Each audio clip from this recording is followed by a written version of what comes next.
Welcome students. आप सभी को हमारे इस यूट्यूब चैनल में स्वागत किया जाता है, वेलकम किया जाता है। सो स्टूडेंट्स, आज का हमारा टॉपिक है sum of n terms of an GP, है ना। आपके पास एक सीक्वेंस दिया होगा, है ना, और वह सीक्वेंस ज्योमेट्रिक प्रोग्रेशन में होगा और सीक्वेंस इनफाइनाइट सीक्वेंस होगा, है ना। तो उस सीक्वेंस का सम कैसे निकालते हैं, है ना, उसी के बारे में आज हम लोग डिस्कस करेंगे। तो चलिए हम लोग अब स्टार्ट करते हैं हमारे टॉपिक को। तो आप एक सीक्वेंस को लिखिए जो कि क्या होना चाहिए, जीपी में होना चाहिए। फिर उस सीक्वेंस का क्या निकालेंगे, सम निकालेंगे। तो आपको पता होना चाहिए कि जीपी में जैसे एक सीक्वेंस आपके पास ले रहे हैं A R square A R to the power 3 dot dot dot A R whole to the power n-1 last term यही ना होगा। यह क्या है, यही आपका क्या है जीपी में, है ना। मान लिया एक हमने जिसका एक सीक्वेंस लिखा जिसका फर्स्ट टर्म ए है, कॉमन रेशियो आर है, और यही सीक्वेंस है जो कि किस में है, ज्योमेट्रिक प्रोग्रेशन में है। अब हमको क्या करना भाई, इस ज्योमेट्रिक सीरीज का हमको सम निकालना है। मतलब क्या, इसके n टर्म्स तक का सम। एस एन बराबर क्या होना चाहिए, A R square plus A R to the power 3 plus dot dot dot plus A R whole to the power n-1। समझ में आया। ये क्या होता है, 3 केस आपके। अब यहाँ पर क्या है, इसका सम निकालने के लिए 3 केस एराइज होता है ना, या 2 केस कर दीजिए एराइज। एक केस में ऐसा कह सकते हैं, अगर r इजकल टू 1 होगा तब क्या होगा, तब सम क्या होगा। कभी ना कभी जैसे ए आर स्क्वायर के पावर 3 जब इसको जोड़ेंगे तो r क्या है, कॉमन रेशियो। और कॉमन रेशियो क्या हो सकता है, पॉजिटिव नंबर भी हो सकता है, निगेटिव नंबर भी हो सकता है, जीरो भी हो सकता है। नहीं, पॉजिटिव निगेटिव नंबर हो सकता है, जीरो नहीं होगा। तो कोई नंबर आपके पास दे रखा है ना। तो नंबर दिया तो नंबर में 1 भी तो क्या एक नंबर है, 1 भी हो सकता है कॉमन रेशियो, या 1 नहीं भी हो सकता है। 1 नहीं का मतलब क्या, कोई दूसरा नंबर। 1 नहीं तो 2 3 4 5 कुछ भी ले सकते हो, -1 -2 -3 कुछ भी ले सकते हो। तो हम 2 केस राइज करते हैं। पहला केस 1 कब, when r is equal to 1। r is equal to 1 होगा तो बच्चों देखो क्या होगा, ये आपका देखिए हो जाएगा क्या, a plus A R square भी करिए, मतलब 1 का स्क्वायर कीजिए, क्यूब कीजिए, है ना, सब यही आएगा। ये कितना आएगा, n टर्म्स तक आएगा। कहाँ तक आएगा, n टर्म्स तक आएगा। मतलब एस एन बराबर आपका क्या निकल गया, ए प्लस एस n टाइम्स, मतलब क्या हो गया, एन ए। एस एन बराबर क्या हुआ, एन ए हुआ, when common ratio is equals to 1। अब हमारा केस 2 एराइज होता है, हमारा केस 2, और ये केस 2 कहता है when r is not equal to 1। जब r 1 के इक्वल नहीं हो तब क्या होगा, तब क्या होगा, है ना। तब इस सीक्वेंस एसन का क्या होगा, A R square plus dot dot dot plus A R whole to the power n-1। ये क्या होगा, व्हाट अबाउट दिस टर्म। तो चलिए इसको करने के लिए आप क्या कीजिए, आर, ये आपका मान लीजिए इसको इक्वेशन 1 मानिए, है ना। अब आप कीजिए, या फिर यहाँ भी इसको मान सकते इक्वेशन 1, इसको मानने की कोई आवश्यकता ही नहीं है। अब इक्वेशन 1 में दोनों साइड r से क्या कीजिए, मल्टीप्लाई कीजिए। तो क्या हो जाएगा, ये आपका हो जाएगा r S N is equal to, इसको r से मल्टीप्लाई करो तो ए आर, ये फिर क्या हो जाएगा ए आर स्क्वायर, ये क्या हो जाएगा A R Q dot dot और plus A R whole to the power n-1। इसमें ए आर से मल्टीप्लाई करो तो क्या हो गया, A R whole to the power 1। इसको इक्वेशन 2 मान लो। अब क्या करना है, घटाना है। क्या? ऑन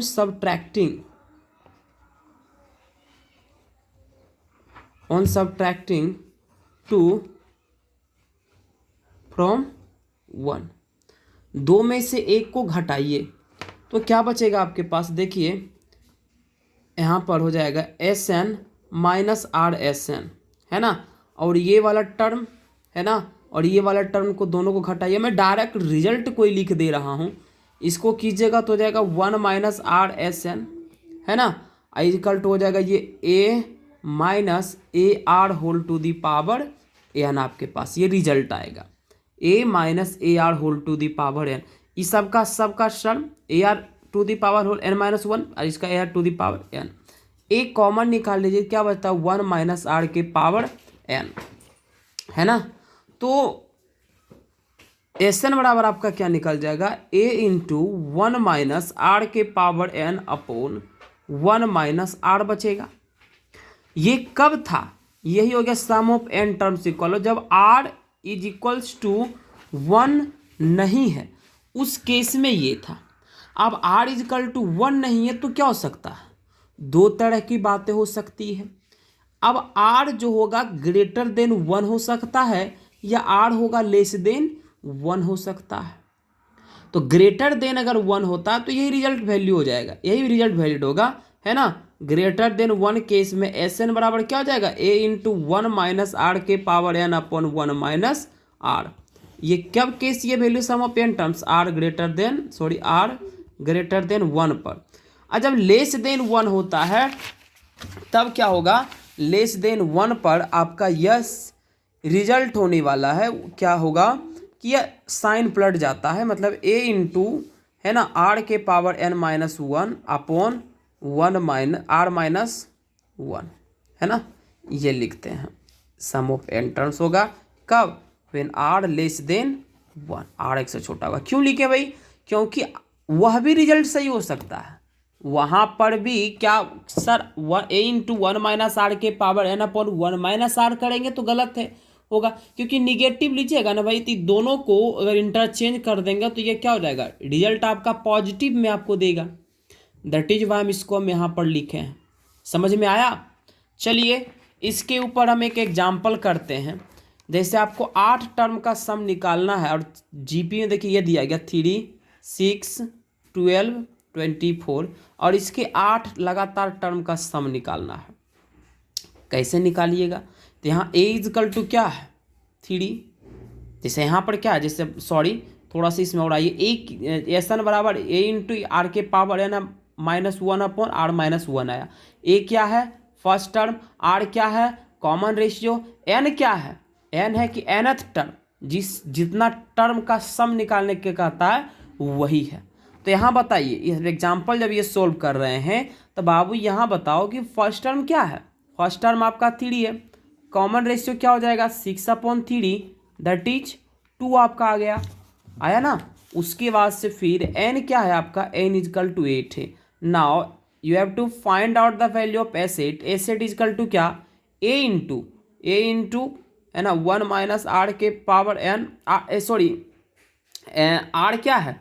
ग्रेटर देन 1 है, तो ग्रेटर देन 1 में SN बराबर क्या होता है formula? A into 1 minus R के power n upon 1 minus R होता है। तो A क्या है आपका भाई? 3 इंटू 1 माइनस R क्या है बाबू? R आपका 2 के पावर 8 अपॉन 1 माइनस 2। इस तरह से लगा करके, है ना, आपको रिजल्ट मिल जाएगा। जो रिजल्ट आएगा वही आंसर होगा। समझ में आया, है ना। तो इसी टॉपिक में अब हम लोग जो नेक्स्ट मूव करेंगे वह है, हम पढ़ेंगे ज्योमेट्रिक मीन, है ना, मतलब find a geometric mean between 2 number के बीच में एक ज्योमेट्रिक मीन को कैसे निकालते हैं, 2 नंबर के बीच में n ज्योमेट्रिक मीन को कैसे इंसर्ट करते हैं, उसके कॉन्सेप्ट के बारे में पढ़ेंगे। कुछ और भी एग्जाम्पल्स इन दोनों टॉपिक से रिलेटेड होंगे, है ना, उसका भी मैं एक सेपरेट वीडियो बनाऊंगा जिसमें कि मैं फुल्ली इन दोनों टॉपिक के ऊपर बेस्ड एग्जाम्पल्स करूंगा। ओके, सो आइए फर्दर हम लोग मूव करते हैं। हमारा न्यू टॉपिक जो है क्या है, ज्योमेट्रिक मीन। ज्योमेट्रिक मीन, समझिए ये ज्योमेट्रिक मीन होता क्या है बच्चों। आइए अब हम लोग देखते हैं ये ज्योमेट्रिक मीन का क्या कॉन्सेप्ट होता है। कहता है कि ए और बी कोई दो पॉजिटिव नंबर है, मान लो ऐसा, लेट, है ना, ए और बी, है ना, ये दोनों क्या है, कोई पॉजिटिव नंबर है, मतलब पॉजिटिव नंबर ग्रेटर देन 0, है ना। और हम कहते हैं G is the geometric mean of, G is the geometric mean of A and B.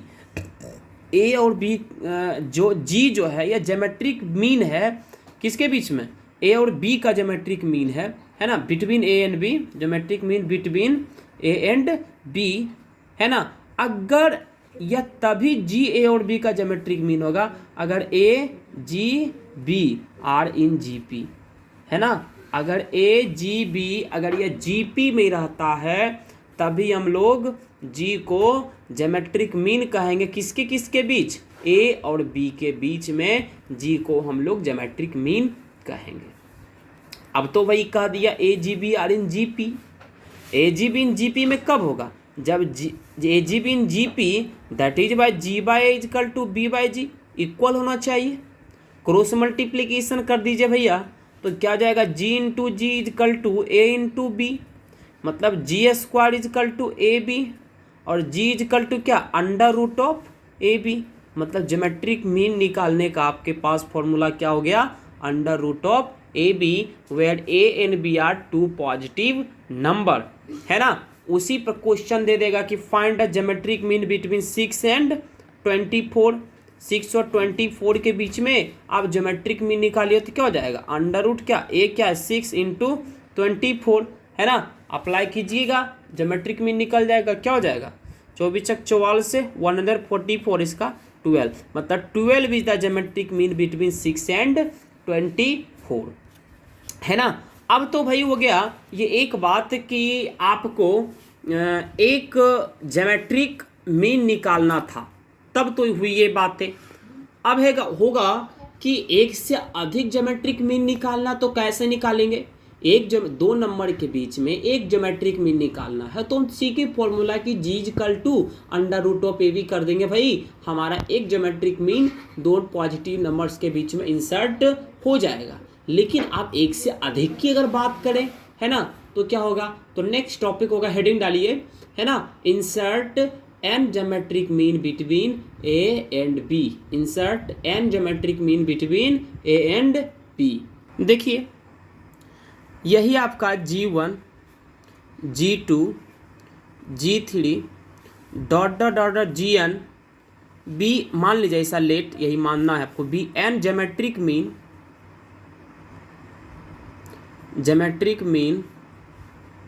Between A and B, यही एन ज्योमेट्रिक मीन है ए और बी के बीच में।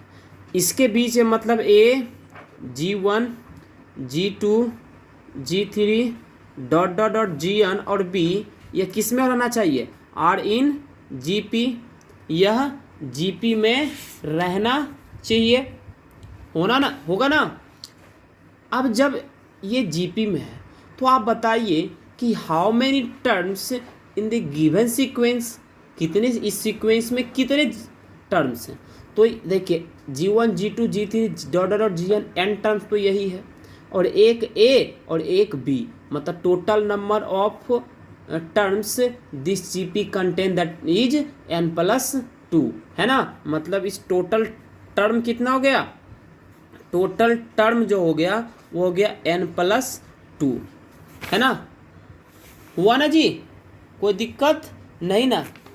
अब इसका मतलब क्या हो गया भाई, कि जो बी होगा, है ना, वह होगा n+2th टर्म होगा, क्योंकि b सबसे लास्ट में है। आप यहाँ देखिए b क्या है, b ये देखिए सबसे लास्ट में है, और ये gp n+2 टर्म को कंटेन करता है, तो जो सबसे लास्ट टर्म होगा वह क्या होगा, n+2th टर्म जो वही सबसे लास्ट टर्म होगा। तो मान लीजिए कि इस GP का कॉमन रेशियो क्या है, R है ना। लेट, इसको मानिए let R be the common ratio, common CR of GP, है ना। तब क्या होगा, an+2 इजकल टू क्या है, B लास्ट, n+2th टर्म क्या है, B है। an+2 का मतलब क्या हो जाएगा, a इंटू आर के पावर n+2 - 1 इजकल टू क्या होना चाहिए, b होगा। मतलब a इंटू आर के पावर n+1 इजकल टू क्या है, b। एक इधर भेज दो, r के पावर n+1 इजकल टू क्या है, b/a। r इजकल टू किधर मल्टीप्लीकेशन में, पावर इधर आने के बाद क्या हो जाएगा, डिवीजन में, तो हो जाएगा n+1 निकल गया। r का वैल्यू आपके पास फाइंड आउट है। तो आप जानते हैं कि आपको जीपी फॉर्म करने के लिए दो चीज़ों की रिक्वायरमेंट होती है, दो बेसिक रिक्वायरमेंट है जिसके बिना जीपी का फॉर्मेशन आप नहीं कर सकते हैं। वह कौन सा दो चीज़ें भाई, तो वह फर्स्ट टर्म और कॉमन रेशियो, है ना। अगर आपको फर्स्ट टर्म और कॉमन रेशियो पता है तो जीपी को फाइंड आउट करने में, जीपी के टर्म्स को 10 टर्म 20 टर्म जितना टर्म बोल देगा उसको लिखने में आपको कोई दिक्कत नहीं होनी चाहिए, है ना। तो आप हमें बताइए कि फर्स्ट टर्म आपको मालूम ही है ए है, तो सेकेंड टर्म क्या हो जाएगा, है ना, मतलब A2 क्या हो जाएगा आपका, AR, है ना। तो A इंटू आर क्या है, B/A होल के पावर 1/n+1। थर्ड टर्म क्या होगा, G2, मतलब G3 क्या हो जाएगा भाई, AR² मतलब A इंटू B/A होल के पावर n+1 का होल स्क्वायर। मतलब इसी प्रकार से हम अब n टर्म को क्या कर सकते हैं, इस GP का लिख सकते हैं, है ना। अब इसी फॉर्मूला को अप्लाई करके हम GP के n टर्म्स तक को फाइंड आउट कर सकते हैं, है ना। तो यही रहा, और इसमें कुछ स्पेशल सीरीज होता है, जैसे सम ऑफ फर्स्ट नेचुरल, वही लास्ट लेक्चर होगा ज्योमेट्रिक प्रोग्रेशन का, है ना। Sum of cube of first n natural number, sum of the square of first n natural number. मैं नेक्स्ट वीडियो में इन सारे बातों का डिस्कशन कर दूंगा। आज के लिए इतना ही। अगर आप लोगों को हमारे वीडियो देखने में अच्छा लगा हो, है ना, समझ में अच्छे से आई हो, है ना, अगर कोई टॉपिक अगर शेष रह जाता तो हमें कमेंट में कीजिए। अगर अच्छा लगा हो तो अपने दोस्तों के साथ शेयर करना मत भूलिए।